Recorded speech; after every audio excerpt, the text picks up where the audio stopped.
This lesson, we're going back to the app script, and we're going to take the content that we're being sent and update the content within the spreadsheet.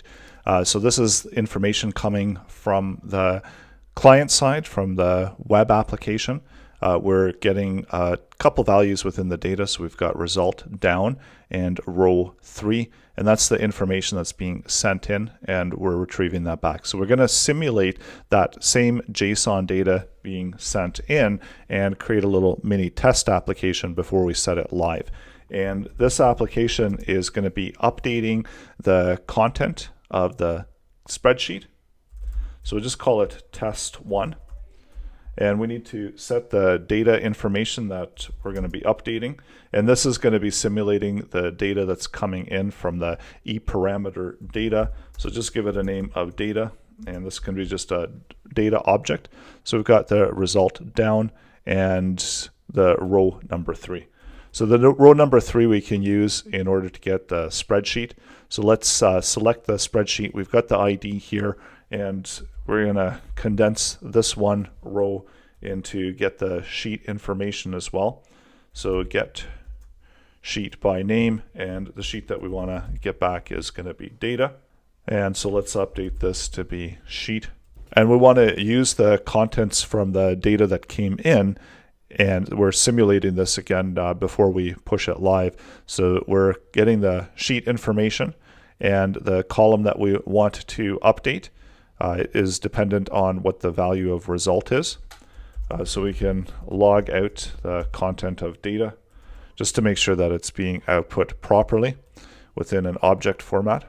So we've got the row 3, result is down. So in order to make an update to a Google Sheet, we need to select the sheet object, and we also need to get the range that we want to update. So let's select the range of that sheet that we want to update using the sheet object get range. And the range is going to require a few parameters to be entered in. So we need to have a row value, and we've got that within data row, and comma separated out by the column value. So there's a number of ways we can set the column.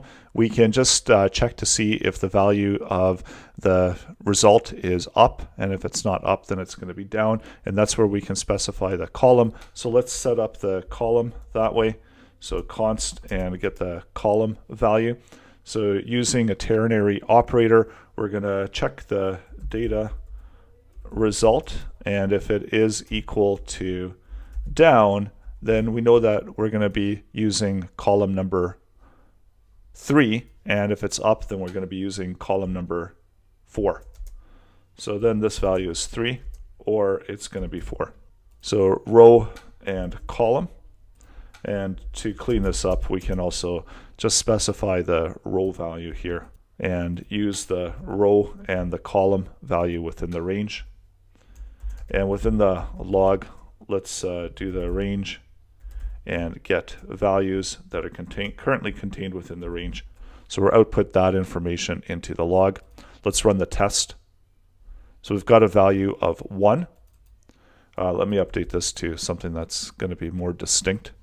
So we should be able to get the value of 55 within the array.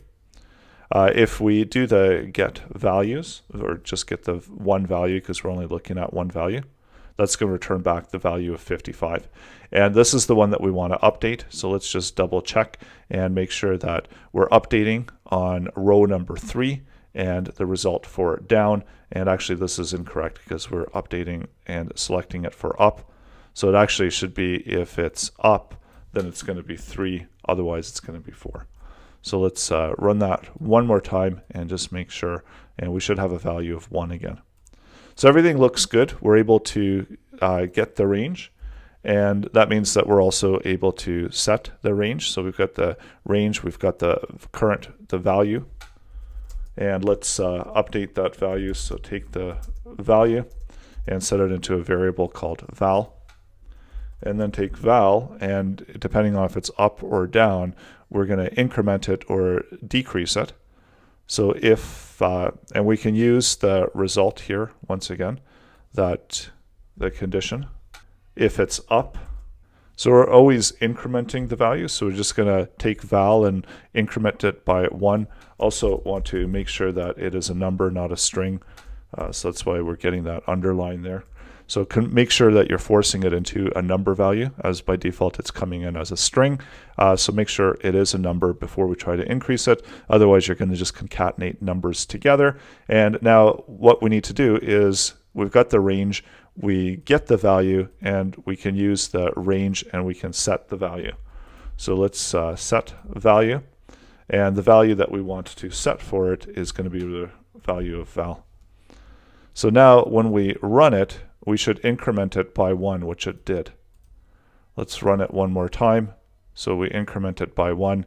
If this value is up, save, let's run. So that 55 should turn into 56.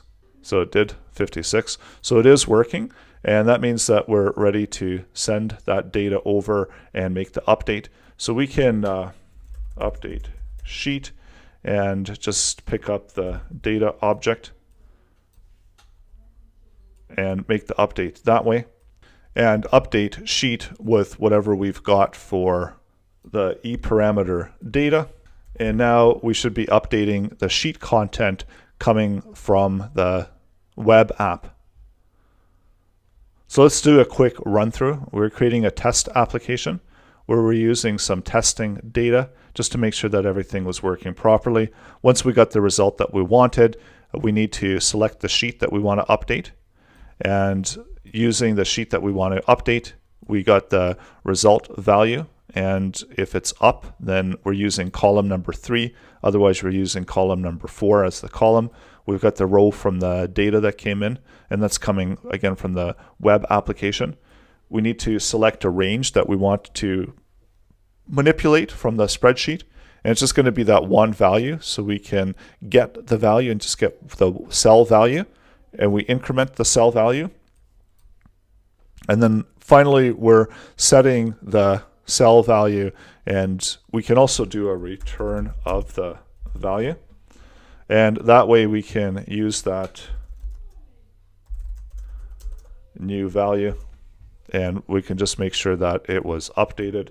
And so before we define the output, let's pass that information back as well. And this will be equivalent to the new value. So once you've got everything ready, you can hit the new deployment and give it a name for what it's doing, what this function is going to be doing. And now we should be able to connect to the web application and make an update. And oh no, it looks like we hit another CORS error. So let's do a quick debugging. And the issue is that because we're sending it over into the e-parameters and sending the data over as a string, then it's also picking it up within the Google Apps Script as a string. So we need to take the data and convert it into object. So using JSON parse, let's parse the data. And now it should be able to get the result and the row from the data instead of being a string. So let's do another deployment of it and just call it v2 just to keep it simple. And done, and clear that. And now we should be able to make the updates as expected. So we can also make updates to the content. We're getting the new value being returned back.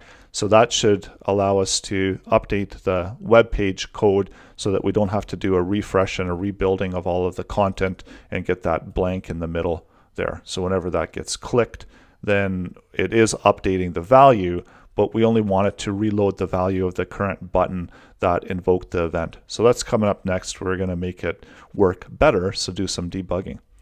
So the hard part is done, and that's making the post and being able to pick up the post information from the web application on the server side.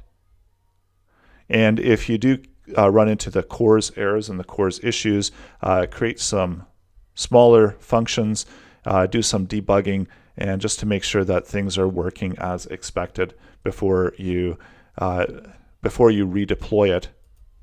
And once you've made the updates, make sure that you do redeploy it so the code propagates the new version to the executable version of the web app.